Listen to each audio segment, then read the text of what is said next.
Quite transparently, it was my first time doing anything like that. I was very naive.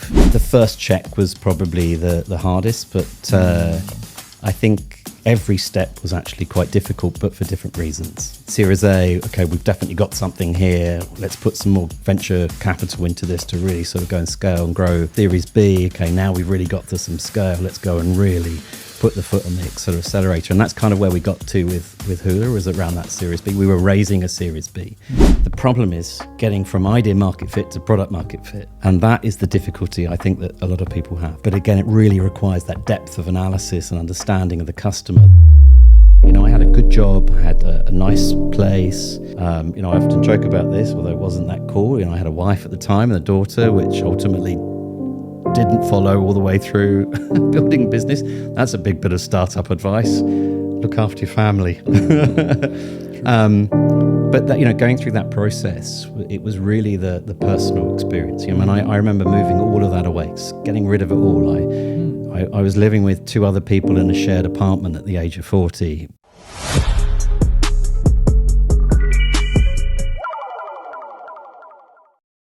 In today's episode, we'll talk everything about starting a business, from how do I even get started, how do I scale, all the way through what many people define as a successful exit and acquisition.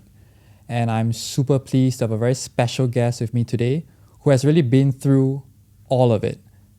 Thank you, Stuart, for coming on the show. Thank you for having me here. I'm honored. I am so excited to have you on the show. You agreed readily, and as we were preparing this, I had so many things I wanted to ask. I think you have a 20-30-year career and so many interesting nuggets of information and experience that I think is really worth delving into. I want to start off with a tough question. Since the topic is about startup entrepreneurship, why are you the right person to talk about entrepreneurship and startups? Gosh, that's a great starting point. First and foremost, I'd like to err toward the 20-year experience rather than the 30. Your age isn't showing, don't worry. Oh, thank you. I appreciate that. Why am I the right person? Well, I think first and foremost, I got excited about it really from my own, my father's sort of experience. He started his career very early. His father was 75 when he was sort of 17 coming out of school, so he was forced to go and work. Uh-huh. He worked, right from the, ground level in this business all the way up to becoming a managing director of this business, and then ultimately left to start his own company. And, this is very much in my early days of growing up, mm-hmm. seeing him go out to work 12-hour days, come back, he's on his fax machine or it's telex machine first, which really showing the age there. Maybe it was more 30 years than 20. And, he'd sit at home, he'd get home at sort of 8, 9 o'clock from London, and he'd be sitting there until 11, 12 o'clock, communicating with Latin America, the States, etc. And, he used to go on these trips around the world to China. This was back in the 80s, before. It's completely different to what it is now. And I think that embedded some really interesting insights from my perspective. I saw that always, like even silly little anecdotes of driving on holiday. We could only go away for a week, for example. We could only ever go somewhere in the UK because he needed a fax machine nearby. We'd be driving along the motorway, going on holiday somewhere, and he'd have his pen and pad taking phone numbers of trucks driving past, that were relevant, to his business. And we saw the good times, we saw the really bad times. And the reason for sort of sharing that anecdotal story is that I think it really ingrained in me, that sort of style of working, the hustle almost of having to build something, but also seeing the good and, the bad of how to, build a business.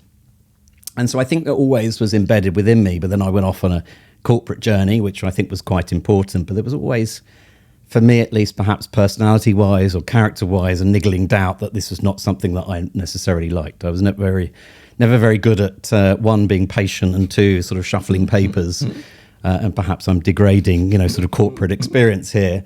But actually, it was my co-founder in Hoolah, Arvin, and a massive call out to him. He was actually the person that introduced me to this sort of world of startup, mentoring. And I thought, wow, what a great entrance for me to actually vicariously experience that startup life using what experience I had, and I didn't think I was very valuable at all at that point because I'd just been a sales guy really in that effect.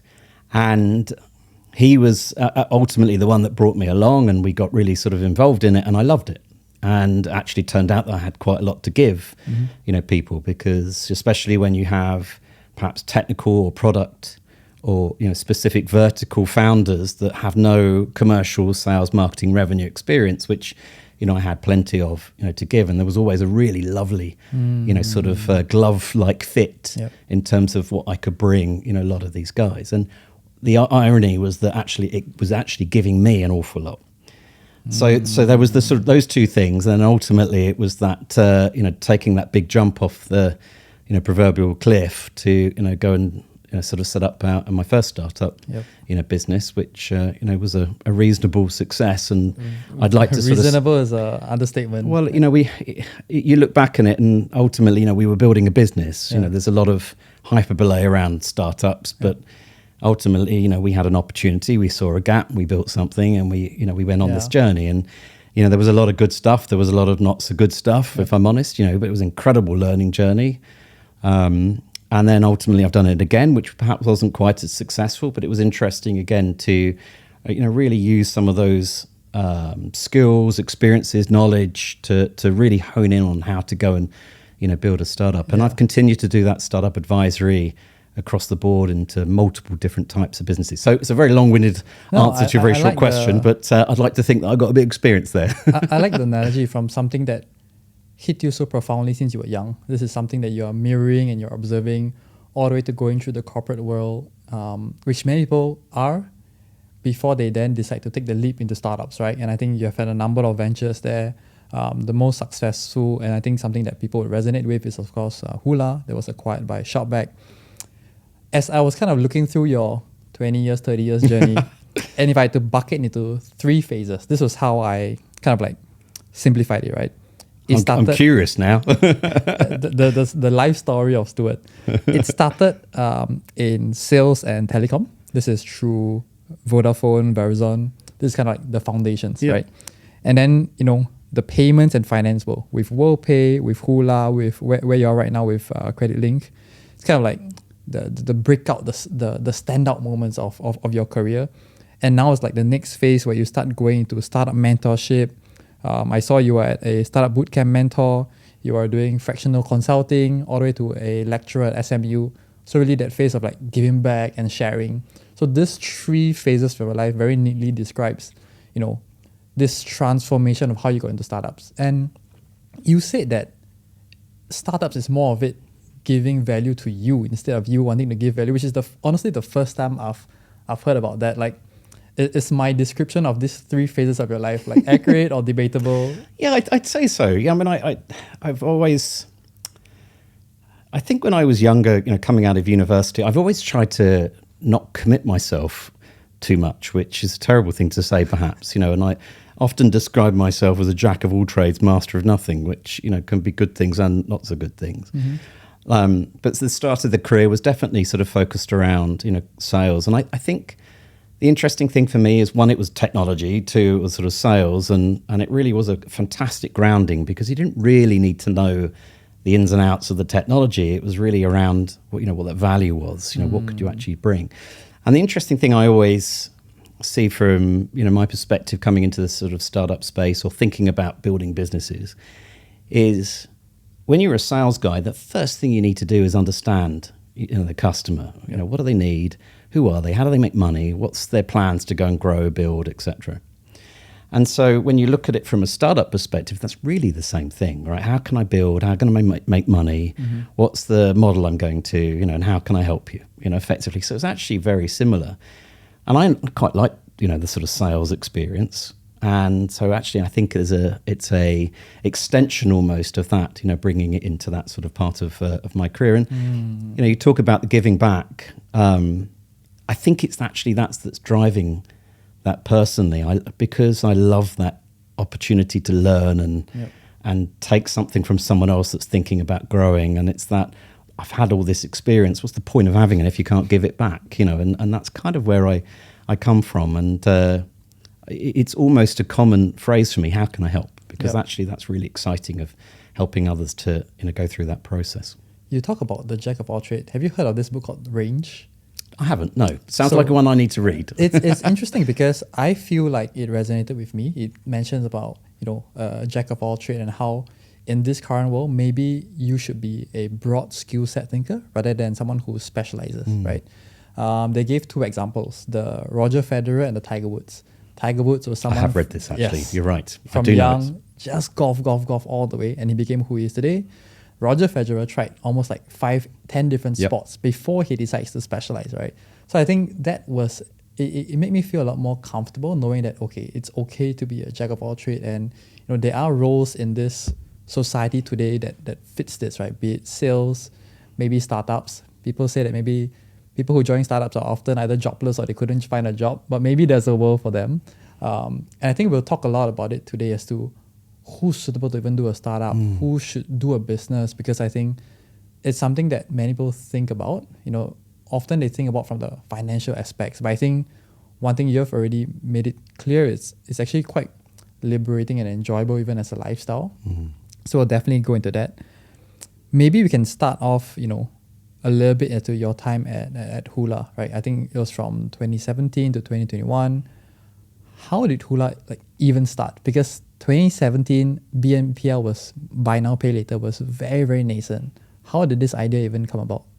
Actually, it started in 2016. Okay. It just took an awful long time to try and get to some sort of momentum. Yep. And it started actually, again, perhaps some of the drivers that I'd sort of shared before. So it's always ticking in my mind around opportunity. And I'm going backwards a little bit here, but I always used to have this sort of folder of ideas on my computer. And they were just sort of ideas around things that I'd love to do. But I always felt that if I was going to do something, it's such a commitment and sacrifice that you have to really believe in it and you have to feel it and know it and really have insight into it to be able to go and make a success of it. And so for me, that was the sort of, I guess, a partial starting point. But in terms of the literal drivers, it was really working in WorldPay actually at the time, which is a big payment service provider company, which is incredibly valuable to me because I come out of telecoms and it's very rare that you move out of one industry into another. And I was very lucky to have that opportunity, especially when it was payments to start with, which all of a sudden became fintech and a lot cooler than anything I'd worked in before.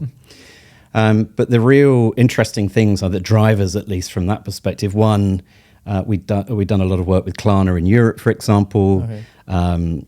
We were supposed to do some PR for that, and it was something that I'd pushed back against because Klarna wasn't here. There was no buy now, pay later. There was really none of that happening in Asia at all. You saw a little bit happening in Australia with Afterpay, which was growing at a rate of knots. Klarna was starting to dominate Europe. There wasn't really a lot in the States at the time. But it was such a big thing for WorldPay that we'd won this deal, hence the sort of PR push. And it was interesting to me. I thought, well, that's really it. What an interesting business model. There's nothing like that out here, apart from some dodgy credit card installments, which is really aimed at people that actually have money to make them feel better about actually making, buying things, because you can split it into, big purchases. But that's not really what buy now, pay later is. Yep. And so that was the sort of first driver that sort of started to, tickle the creative juices in the mind around what opportunity there might be. And then obviously working with a lot of merchants in the e-commerce space, across retail and digital content, airlines, travel, which was the sort of purview that I had in WorldPay. It was interesting hearing what was important to them. Again, you're listening to the customer, right? 101 of sales. And what they were really looking for was, it's great that you can, optimize payments, for example, but what we're really looking for is how can it actually make a difference? How can it actually drive our top line, revenue? Because that's really what's interesting. And they didn't necessarily ask for buy now, pay later per se, but it was almost, putting one on one and, getting two because of what the demand was, and ultimately this sort of solution that was occurring, in Europe and in Australia. Yep.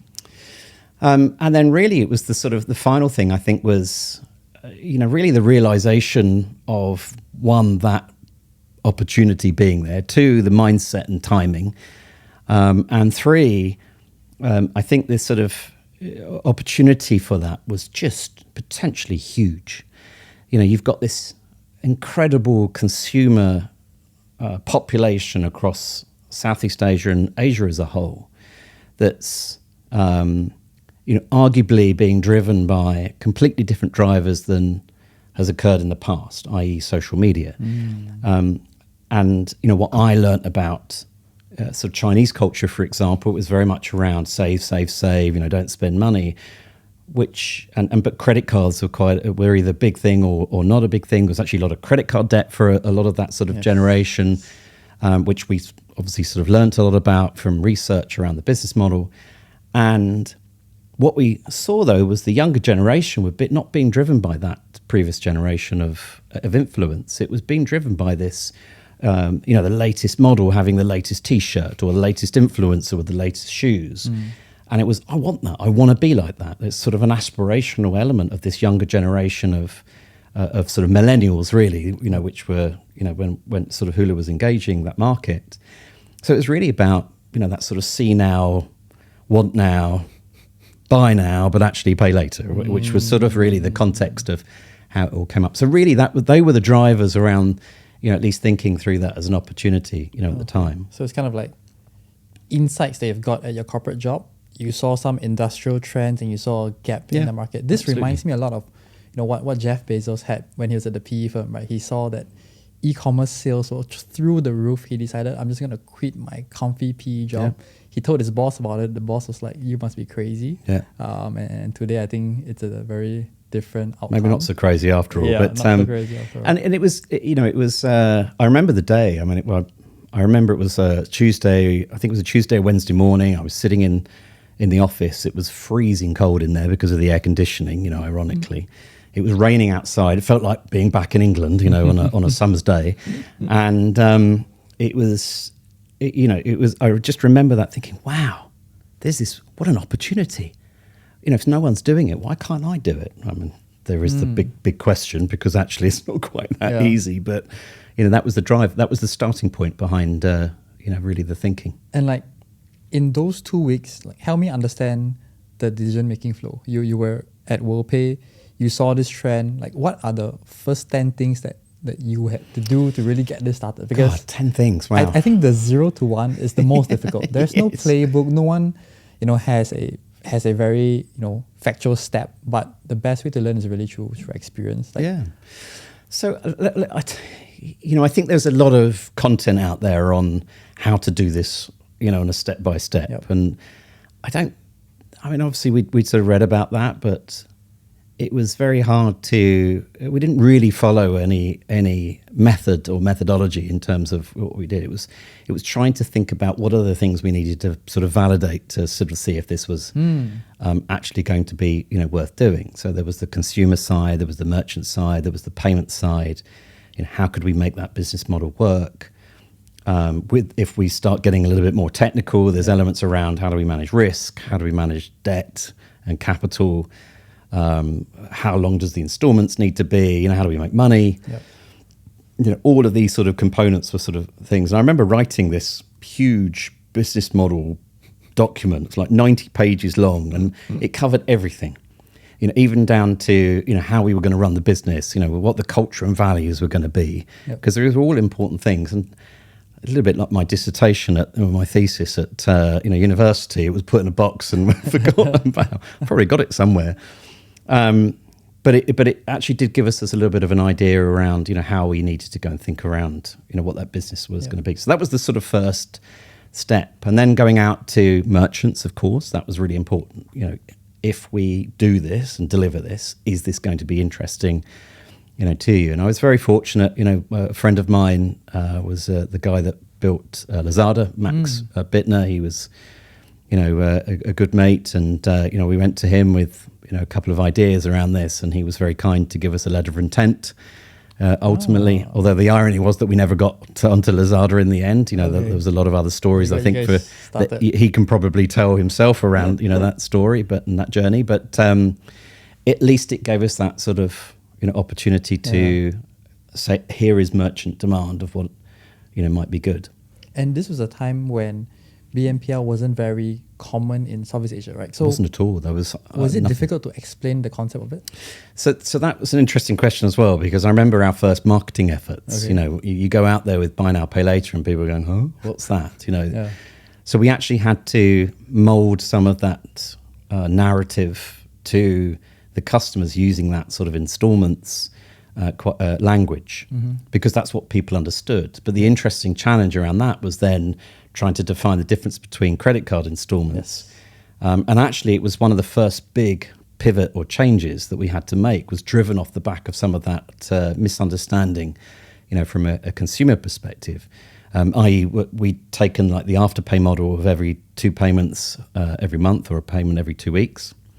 And what consumers wanted was actually a payment every month, because they get paid every month here. And 2, that's what their expectation of what installments is. Yep. And so that's when we had to sort of shift the sort of model of payments, which had other sort of bearings on our unit costs and functionality of the business, etc. But it was such a pivotal moment to shifting the business. I can remember actually the night we did it, we had 20, 30 people on the call. We were all trying to get it through, make the change, flip the switch, making sure it worked. It was incredible. I mean, this is changing the mindset of retailers, but I can imagine it's even more difficult to change the mindset of merchants, trying to explain to them when they get paid. How does this thing work? Yes.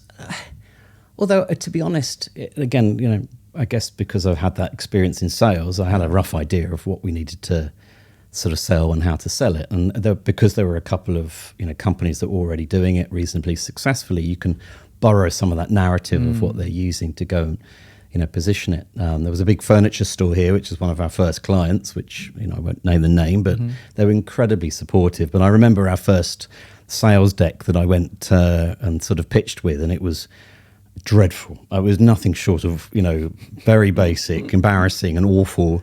If I look back at it now, they say if you're not embarrassed by your MVP, means you have launched too late. 100%. But it was interesting because we closed them. We closed that as one of our first customers, and it was incredibly successful for us as we, grew with them as well, and just grew from there. It was incredible journey off the back of that.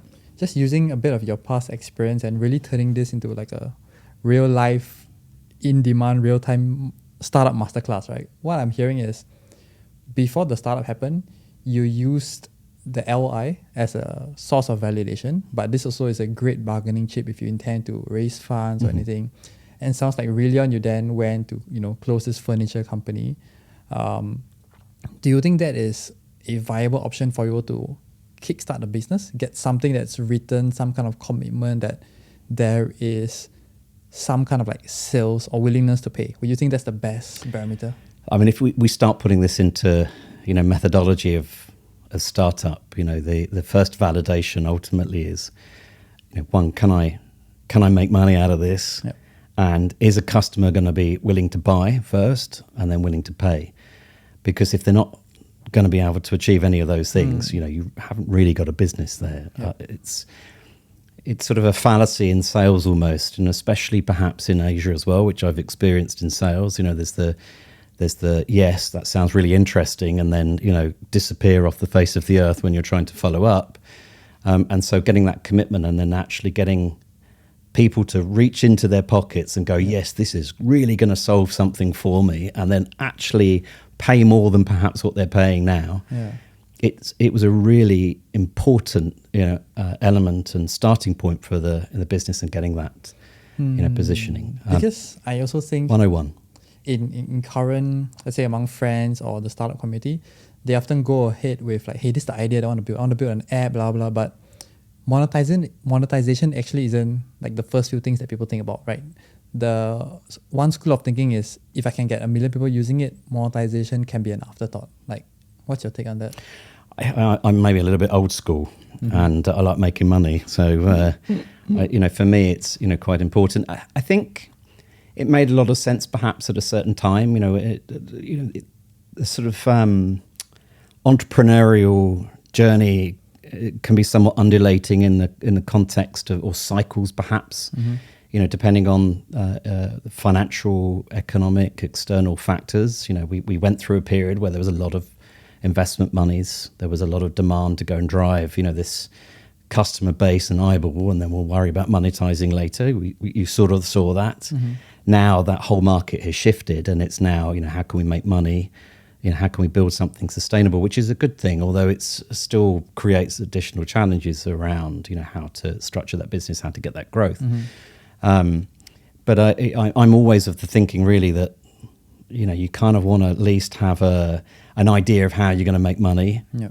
Even if it's a position where your unit cost may not necessarily drive a certain degree of margin. At least you have awareness that with economies of scale, that's going to be able to. Well, that economies of scale is also going to be defensible, i.e., the whole market's not going to, come down from a pricing or commercial perspective. So there's money to be made in it. Yep. But I think that's really, really vital, from that sort of process. And even to add something onto that, I see a lot of, to your point, a lot of people going and saying, "Oh, we're going to buy this, build this and that, this of that, etc., etc." It really comes down to this. The problem piece as well, and I'm by no means perfect at this, because all of a sudden you get passionate about an idea and you have a problem that you need to solve, and you read a lot about this. 95% of startups fail because they solve a problem, but it's not a pressing or burning house problem. Yeah. And that actually, and the reason for sharing this is that is the thing that leads into, I'm going to dip in my pocket, I'm going to take my wallet out, and I'm going to pay you some money to go and solve this, because that is the hardest thing. If there are plenty of substitutes, if it's not big enough problem, if it's just a nice to have, which I've seen so many times, that is really the criticality. And that really has the sort of test, I think, at the very beginning of building anything, before you really go and dive into, sort of building something. Because it is a big sacrifice to go down that path. I read a really good analogy about the definition of product market fit. If you cease to exist tomorrow, how many of your existing clients would come knocking on the door? It's great. And I've also read the other day about idea market fit, which is the first instance. You have an idea that there could be a market fit, i.e., I think these people have this problem, and I think these people might be interested to go and buy it, and I think if I build this, that could solve it. The problem is getting from idea market fit to product market fit. And that is the difficulty I think that a lot of people have, because they stick with that idea. They think it's going to it's going to happen. Mm-hmm. But again, it really requires that depth of analysis and understanding of the customer, that it's a real problem that they're going to pay for and solve. And you need to see that. That's really what you're looking out for, that someone's ultimately going to, press that button or put their hand in the wallet. Sounds like after that LI with Lazada, with the furniture store, things quickly clicked into place. How much did that help in the next phase of, in a company which is often fundraising, expanding the team? Was it an easy process with Hoolah? For fundraising or the general process of growth? Fundraising. Firstly, and quite transparently, it was my first time doing anything like that. I was very naive, I think, in what that looked like. Obviously you ask other people. Ironically now, I get a lot of people coming to me, asking me about how to do that. Now, I'm by no means an expert on it, but I've definitely sort of been through that, process. The first check was probably the hardest, but I think every step was actually quite difficult, but for different reasons.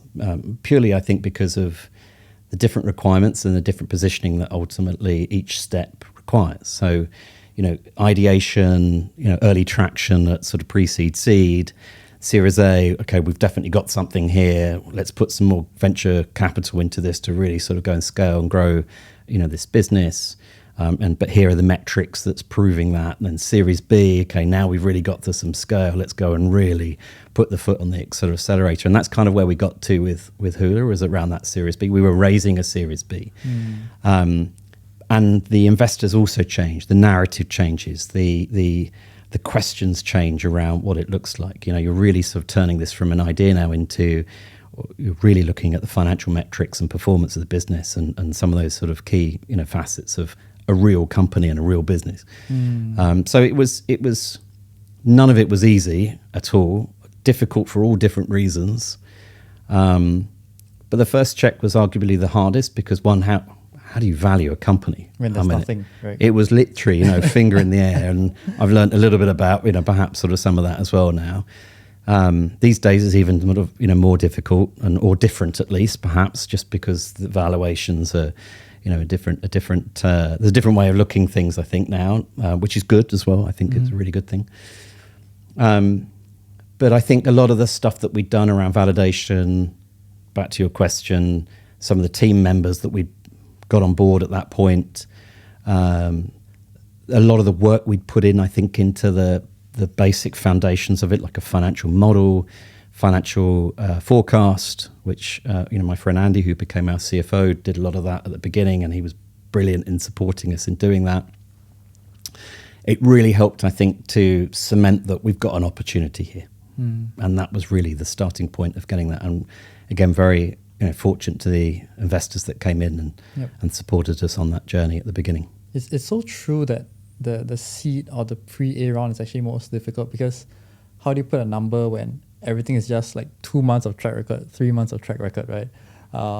And you really have to extrapolate to make them show some kind of hockey stick growth. Whereas in like later stage series where you have like 2-3 years of traction, it's a bit harder to then say, hey, this is the point where it's gonna suddenly go exponential, right? And you're always going to have that hockey stick in there. It's absolutely vital. If you didn't, you probably wouldn't be successful in fundraising. But it's almost proving, why is that going to happen? How can you defend against that? And these are all other startup questions you end up going through. What's your moat? What's your unfair competitive advantage? How are you going to compete? What does the competition in the market look like? What are the substitutes? What are the direct competitors? What happens if Afterpay comes into a number of times I heard that as well.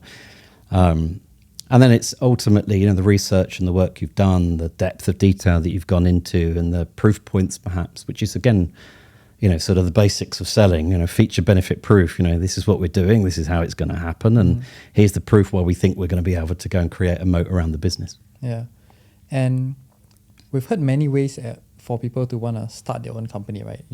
Some people say, start when you're young in school, you have no obligations. Some people say you get some work experience. There was even a report, the most successful founders, they split by age. They see that's like the 40 plus years, right? If someone listening right now, it's in the middle of a job, they've been there 5-10 years, but they always wanted to have a taste of the startup world, what do you think is the best way for them to really dip their toes into here? So I think there's 2 or 3 ways of answering, this question. Number one, I think it's never the right time. Ironically, it never is. And it's also always the right time, i.e. if you've got a burning opportunity and idea, explore it. Okay. The challenges in doing it are really more, I think, on a personal level. I mean, for me, I absolutely went through it. At the time of building out Hoolah, I mean, I was in a reasonably good job. Traveling 2-3 weeks out of every 4, which made it really difficult to try and spend that time on putting these things together. It wasn't really until I sort of quit that job to go full time in trying to build the business, where it really sort of started to take off, and we started to get some volition and momentum, from an investor perspective and sort of feedback perspective to get to that outcome we were trying to get to. I'd also say, though, from that perspective, it's always good to have money coming in to go and test that. That validation doesn't need you doing it every day full time, I think. If you can do that whilst you've got money coming in, it's a really good place to be. Because especially being in Singapore, it's not the cheapest of places. I have been, living here with no income coming in for almost a year, which was, incredibly difficult and challenging to try and, make ends meet. And especially when you had no certainty around whether this was going to take off and whether you were going to fundraise, whether you were going to get money. We started putting targets in place, but you're so close, you don't want to. So close, that target sort of extends by a couple of months, your mind starts playing tricks with you. But I'm glad we did, because ultimately we got there. But I think it was very close. That's the scary thing, especially in Singapore, for a good and a bad reason.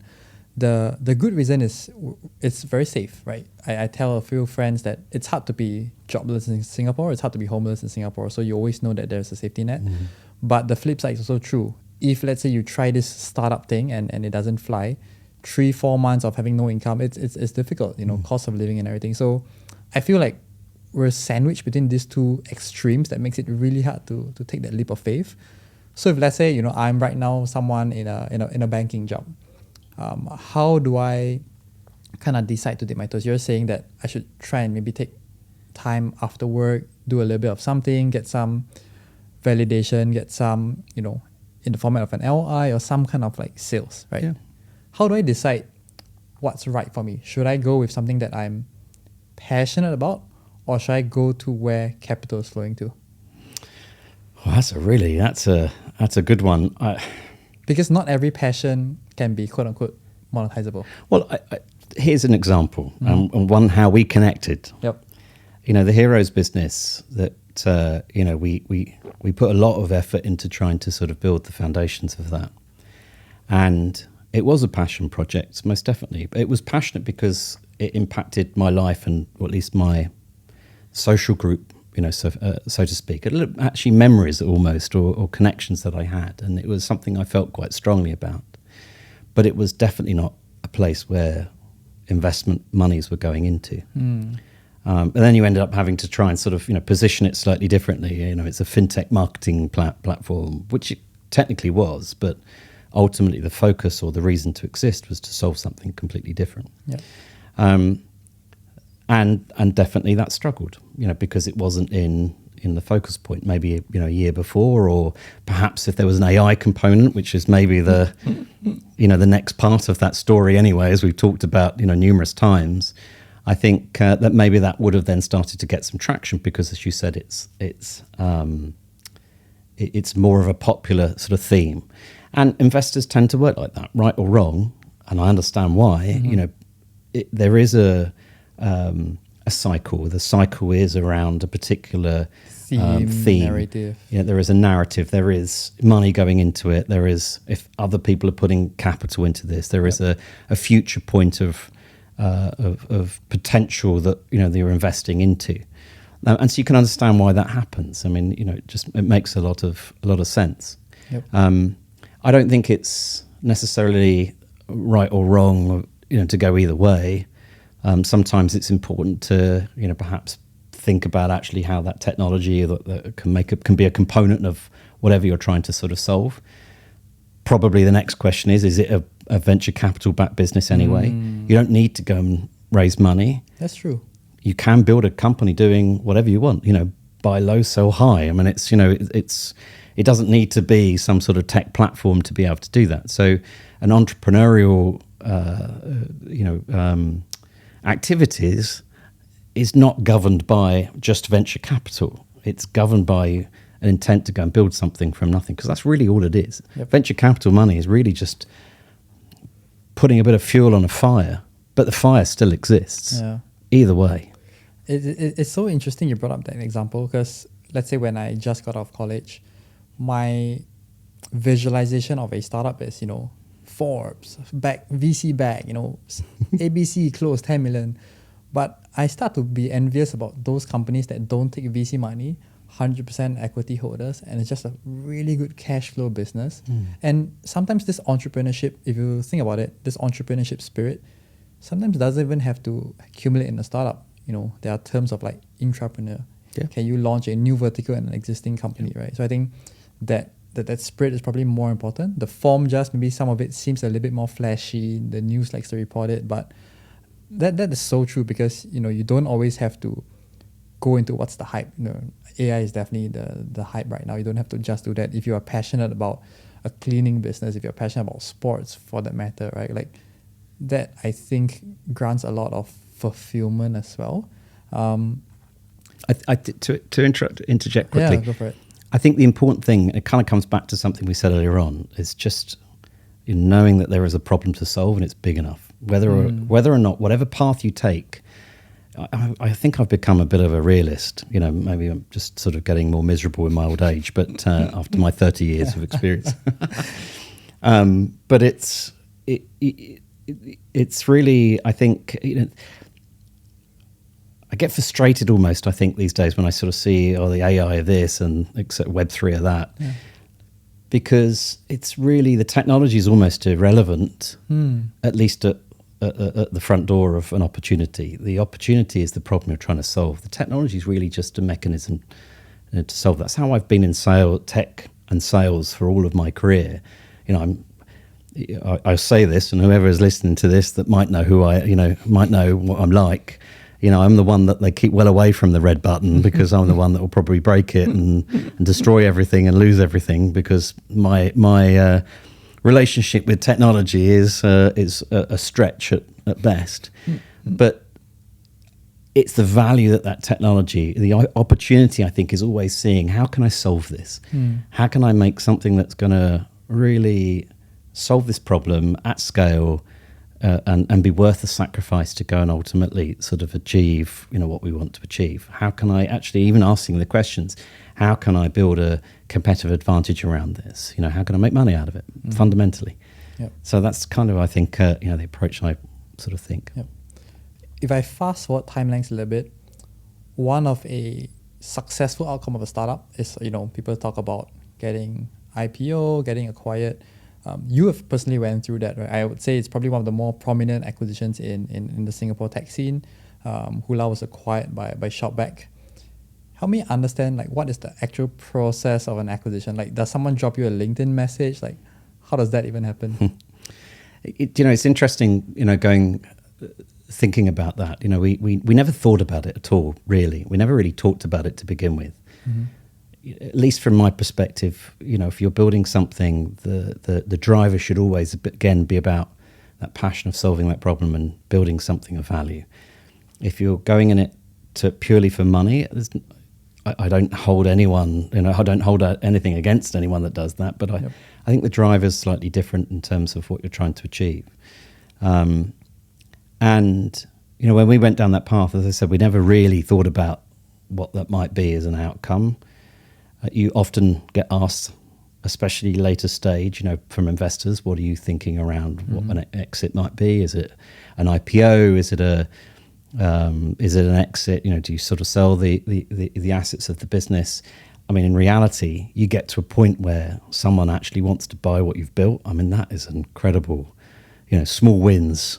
That you've even built something that someone might want to pay more for as well. It's not just pay, whatever asset sits on your balance sheet value. It's a multiple. It's a multiple of that, and that's incredible. And it's because it just mind blows that you can build something like that to that point. I mean, I still remember sitting in Starbucks at the, Marina Bay Financial Centre. If you know the one, I'd used to sit there by myself, typing away, trying to sort of hustle and put things together. I'll talk to anybody that would walk past.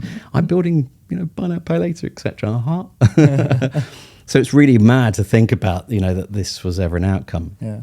We went around 2021, we were growing easily 30, 40% month on month, on all the key metrics in the business. Again, it's one of those moments you just, can't believe. I was listening to a Starbucks podcast this morning, actually, and Howard Schultz was talking about this. They were so ingrained into building this business, they didn't really think about anything else, but everything just kept growing. And he was talking about the excitement and the enjoyment of seeing that happen. We went through that. It was literally like that. And we were literally trying, again, the old classic cliche of trying to change the tire on a Ferrari when you're racing. It was absolutely like that, every single day. Incredibly exciting, though. So coming back to your question around, the sort of the exit, we had 2 or 3 different opportunities for that to occur with some reasonably, regional, international names. Off the back of that, we had started having a lot of conversations around that, especially as we started to try and raise a Series B. So we literally started to, fork. There was a fork in the road almost around, which path we needed to take. Yep. And earlier that year, we had an offer for the business. It came. Actually, I don't remember how it came through. Maybe it was sort of via email, and there was an interest from a particular company to go and. Make they were interested in, potentially a partnership, an M&A opportunity. And, this is not something that I'd ever had experience of. Yeah. And how do I do this? Cool. How do I even, you got to try and, I was probably awful at this conversation because we were trying to, play really coy and, not give too much away, or we're interested in selling, but we're not interested in selling. And that was, I think that was the first conversation. I probably completely embarrassed myself in doing so. But, all of a sudden you start going down that, that path, and, the door opens around the possibility, co-founders, we would start talking about, is this what we want to do? You read it everywhere as well. Some people say, no, we don't want to go down that path, and they turn down $1 billion offer. That wasn't us, by the way. It wasn't $1 billion by any stretch. Facebook. But you have those sort of conversations around, is it the right time? And I mean, for us, it was absolutely the right time as the market started to get, more competitive. We, definitely had challenges in the business around how to sort of manage the cycle of equity and debt. And so it was the perfect time, I think, for us to go and sort of, look at doing that. Yeah, it must be such a emotional situation to be in, because something they've built with your bare hands for like 4 or 5 years, it's not rational anymore. It's almost as if like your little baby that you brought up, right? You've burned weekends, public holidays, you've stayed up late till like 3 a.m. to build. Yes, definitely. I think people often see it as a financial transaction, but having spoken to many other founders, it's a lot more personal, because at a point in time, actually the money is secondary. It's more about, is there continuity? Like, how would the new fathers be? Yeah. Like, could you remember how it felt when the deal was confirmed and it went through? Like, how would you describe the feeling? Well, the first one didn't go through in the end. The sort of second one was, quite an interesting, sort of journey, I think, to get to that point, of which I was somewhat involved and not, because I'd left at the point of that transaction.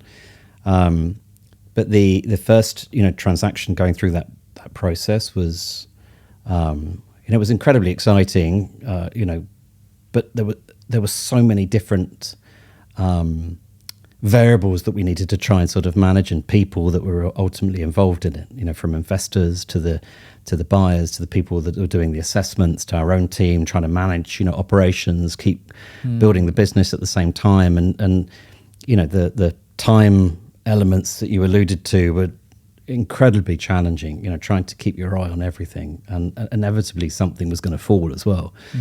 So it was really hard to try and balance all those, those different parts. I think, though, the benefit of going through the first process, which probably took up around 2.5 months in the end, it was quite 2.5, 3 months, was that feeling of being your baby had kind of disappeared. And now it was really around closing a transaction, or at least creating a scenario for the future for the business and the people in the business as well, which was paramount from our perspective. It was really important to us. And that was a very hard process, I think, to go through, to try and sort of juggle all those different elements. But I think that was probably one of my learnings, I think, from that whole journey, was not to get emotionally involved. Regardless, it's still difficult. It's a business. It's not a child, it's your business. You buy something, you sell something, you make money on it. It's fundamentals.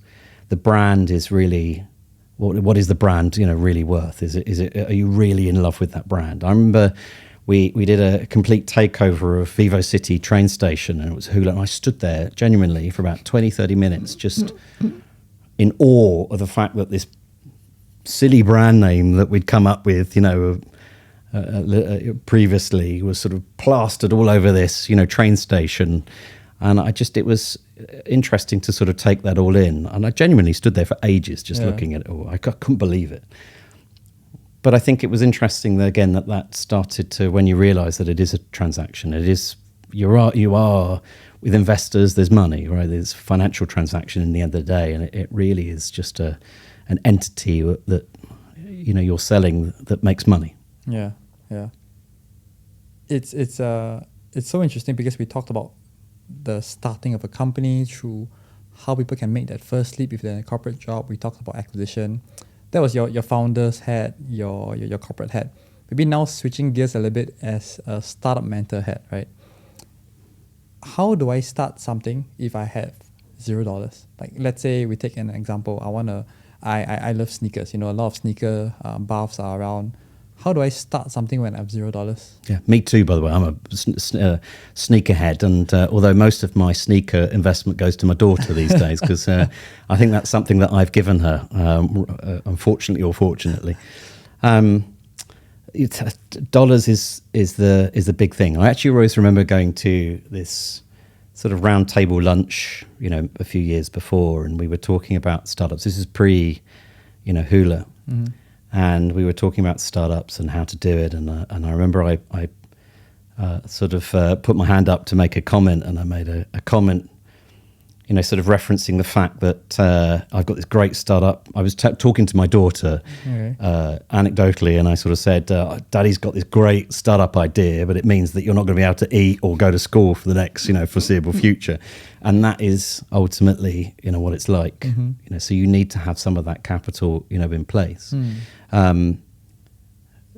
It's very difficult with no money, I think, to go and sort of start something up. But I think the opportunity then is to either get involved in another business, as I said, work, and try and think about how you can go and, use some of that capital that you're generating or income you're generating on a sort of monthly basis to test things. And to be honest, these days as well, you probably need less, cash. And we were talking about it the other day, right? The sort of the technology, again, that's solving the problem for us. The problem being that we want to start up a business and build some sort of technology that enables us to do whatever it is we want to do. Yep. And now we can do it rather than it taking 3 months, it's, we can do it in 2 weeks with no code and a bit of technology. I mean, that's hugely, opportunistic for people that to open up that gamut of opportunity for people to go in there with less capital up front. But I like how genuine that answer was, because it's a very real answer. You see a lot of headlines or a lot of clickbait titles that start a business with $0, or like you can start something with $0. But the actual fact is you can start, like it costs you $0 to start an Instagram page. But if you really want to operationalize it, you need to be real. Like you need money to run ads. Even when we first started our company, I didn't have to pay $500 to Accra to even like get a cert. Like if you didn't have spare income, how do you even get that started, right? Yeah, I think the other interesting thing is sometimes it's less about the money for the business itself, because, to go and set up a company with a incorporation, company, some accounting stuff, over the first year, it's probably not that expensive. Maybe some credits for AWS or Google, whatever it is. It's not really going to cost a lot of money to go and do that. And now again with with these sort of AI functionality, you're able to go and again build stuff with very little experience in doing so and little cost. Yep. The biggest challenge, I think, is really that sacrifice on a personal front, your own living expenses. I've shared this before, but I went from, I've lived here for 16 years, but technically I still, perhaps fall into the bucket of expat, by virtue of, where I've come from. This is not my home where I was born, at least. No, you're very local enough. Like when we had lunch, like every local, but more local than me. So, but the interesting thing I think off the back of that though was again the difficulty of actually living here. I had a good job, I had a nice place. I often joke about this, although it wasn't that cool. I had a wife at the time and a daughter, which ultimately didn't follow all the way through building a business. That's a big bit of startup advice. Look after your family. But that, going through that process, it was really the personal experience. I remember moving all of that away, getting rid of it all. I was living with 2 other people in a shared apartment at the age of 40 plus. I lived in La Passat. I know that's expensive in Singapore terms, in terms of, the sort of food market, but it was near to me, so I could walk to it, where I was staying at the time. It was a $5 for a biryani and, $5 for a pad thai in the evening. And that was my day. I spent less than $15, $20 a day. Yeah.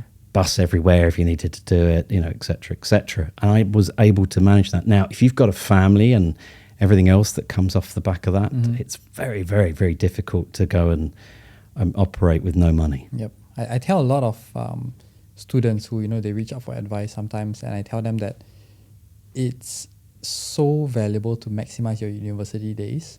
One, I think, now with like virtual classes, you have a lot of free time, right? You should maximize that. And the one thing I always leave them is, as long as you start something, there is no way anybody can see it as a failure. If you're 20-year, 21-year, you start like an Instagram page, you start some kind of like business online that sell cups, there's no way a future employer or anybody can see it as a failure. The fact that you started something, you had some traction. So I really push them to say, think of it as a shot clock, right? Once you graduate university, you lose this chance.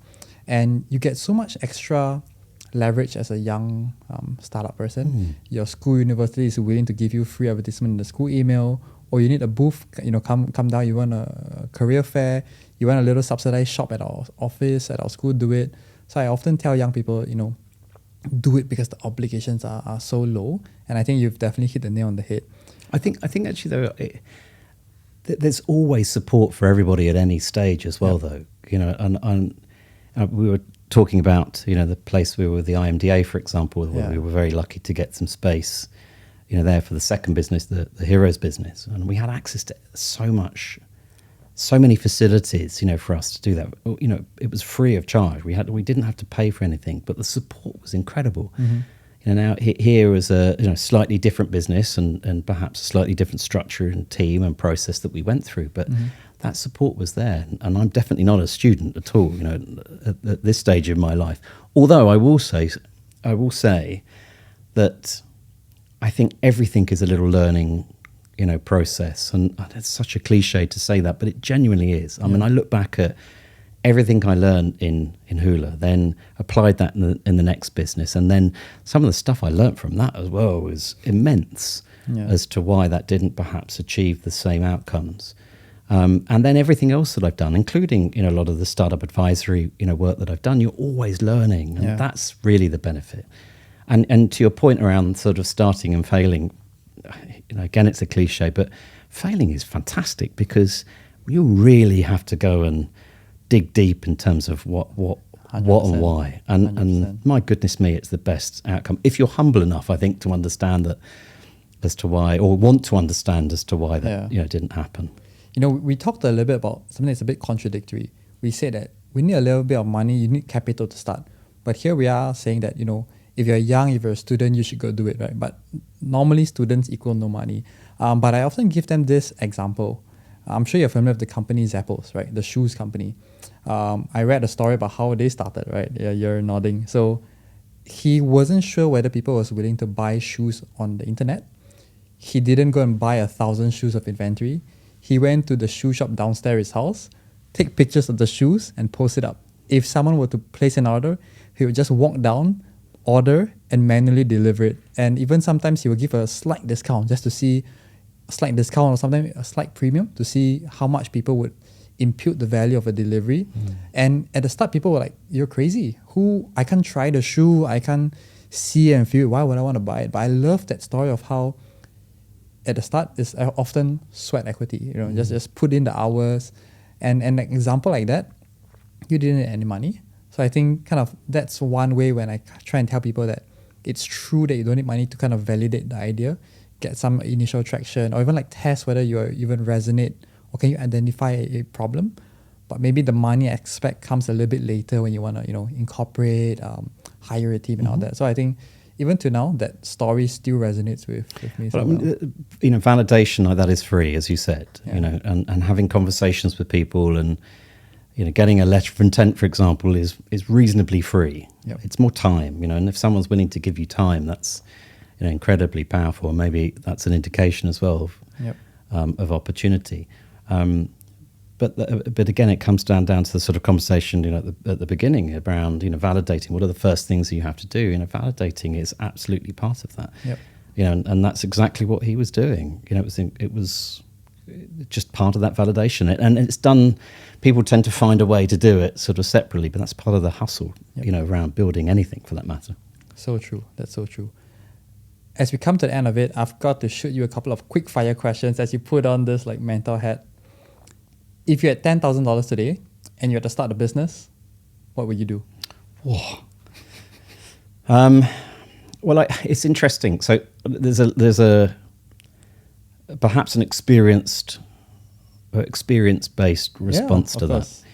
I was at a recent event, I think I'd sort of shared with you before as well, just around, it was actually sort of done in coordination with a group called Defence Futures in the UK. And basically what they do is they look at all the key drivers of what's changing the next 5, 10, 15, 20, 30 years and how that's going to impact government, how that's going to impact technology, how that's going to impact defence. Mm-hmm. And it basically sort of spat out at the end, 3 key areas. One was defence. I'm not sure I put money into that. I don't really know much about it. 2 was digital, which is very, very broad, of course. And 3 was decarbonisation. And they were the 3 big subject areas. So when I sort of starting to think about where to put money in, it's probably in one of those areas, because kind of coming back down to a little bit the sort of VC interest, if there is interest from an investor perspective and in terms of customers and burning house problems, that's probably where it's going to be. If you go a little bit deeper and you sort of see some of the major trends, I think AI is sort of come. It's here. It's obviously not going away. There's a lot of change. Yeah. You see the sort of cycle of structural foundational investment, i.e. the basics of what's going to basically drive. You saw that in Web3. Yeah. You see that now in AI, the open AI type businesses, et cetera, building those, foundational structures and foundational connectors almost around how AI is starting to form with agents and what have you. And I think some of that's interesting. But really, for me, the next areas is where that's going to actually have an impact. And it's not very sexy, perhaps, but I think in areas like health tech, or health in general. And I'm helping actually a company at the moment, advising a company at the moment. Brilliant founder. She's amazing. She's built this way to measure female hormones and then ultimately how it impacts their life and their performance, especially if you start relating that to work or sport, for example, as well. And she's trying to sort of formulate exactly what it looks like, but the foundations are there. And it's just not being touched in technology or the investment world. And I just think there's so much opportunity in that space, especially with AI, especially with that sort of even the sort of supply chain around, health, around, the sort of way hospitals work, funding in hospitals, people in the healthcare space. There's so many challenges around that, I think, where technology can be pervasive to solve that. And probably the second thing, which I have a strong feeling about as well, is climate tech. And the climate space. Yeah, you mentioned about this. Because I think that there is so much opportunity around how to sort of solve that. The interesting thing is that climate tends to be it's almost sort of historically driven by belief or values. The abstract. Almost activist, type angle. And people don't really buy activism, or it's almost like charity. You'll have some people that will naturally give because they believe, but there's only ever really 15-20% of a population that will do that. Yep. Now, if you're trying to build a business where you're generating revenue and making money, you really need more capitalist opportunity that's sort of pervasive across the 80%, not the 20. And I think that's where the opportunity sits. How can we bring capitalism to really drive, value, I think, within that sort of space.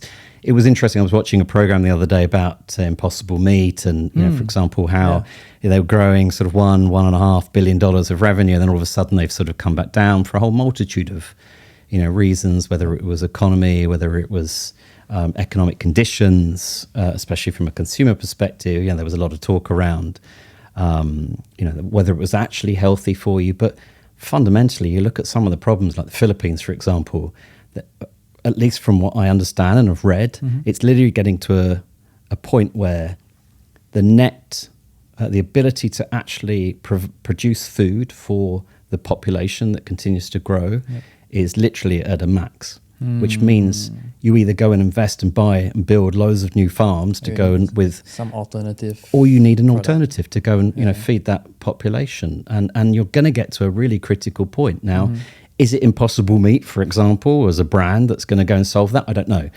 But we've got to solve it somehow, because all of a sudden, with weather conditions and political systems and challenges, plus food as a problem, there's going to be opportunity around that, I think, to solve that. So that's kind of where my two main interesting points are for my $10,000. Yeah, that's a very comprehensive thought process. I got to sneak in one last quick fire question, especially because on the theme of what we've talked about today. Is starting a company something that's suited for everyone? Good question. I'll try and think about how to answer this one. I think everybody's got it within them, but I think you've got to have the right drivers for it. You've got to have the right personality to actually go and make it work. So let me be a little bit more specific. Everyone's got an idea in them, not necessarily a business in them, but I do think it takes a certain type of craziness and weirdness to go and actually take, a massive sacrifice to go and do it, and even do it again. There's you fall in that bucket. Let's just say I haven't really, there's some family members were a little bit, sort of questioning my my choices. But once you've got that within you, it's very hard not to go and actually, be in that sort of space and thinking about opportunities around, really laying it on the table and hustling hard to go and try and, build something. A lot of people, my father, going back actually right to the very beginning of the story and our conversation, he said, "Oh, Stuart, you're never going to go and do anything like that because you're just so ingrained, with the corporate benefits," which I totally get, the health insurance and all the other stuff. But that almost acted as a instigator or a driver for me to actually go and, go and do this one day. Because I think of that challenge that actually I knew that it wasn't really that was keeping me there. It was really the opportunity of, one, knowing how to do it, and two, ultimately having the right idea to go and, really sort of commit to. In a roundabout way, I think you do need certain sort of skills ultimately to do that. A lot of people do go down that path and discover that. I encourage everybody to go and have a go. But I think very quickly you start to realize how actually hard it is, because dealing with uncertainty of cash on the business and personal, dealing with, on the personal side, your family and relationships and everything around you, working, 5, 6, 7 days a week, all hours of the day if necessary, having that energy to get up and then do 10 different things during the day, which are wildly, varied and opposite extremes. Sometimes simultaneously as well, and having to think and be under pressure and, not knowing what the answer is and being able to go and be happy with that uncertainty and ambiguity. That's not for everybody at all. And so I think that try it, but be wary, I think, of what it really takes to do it. And that's why I think sometimes it's better to go and have a go at doing something whilst you're in full-time employment and you're able to go and put that time in validating whatever that idea you've got. I think that quote neatly sums up the conversation. Everybody has an idea, but not everybody has a business idea, right?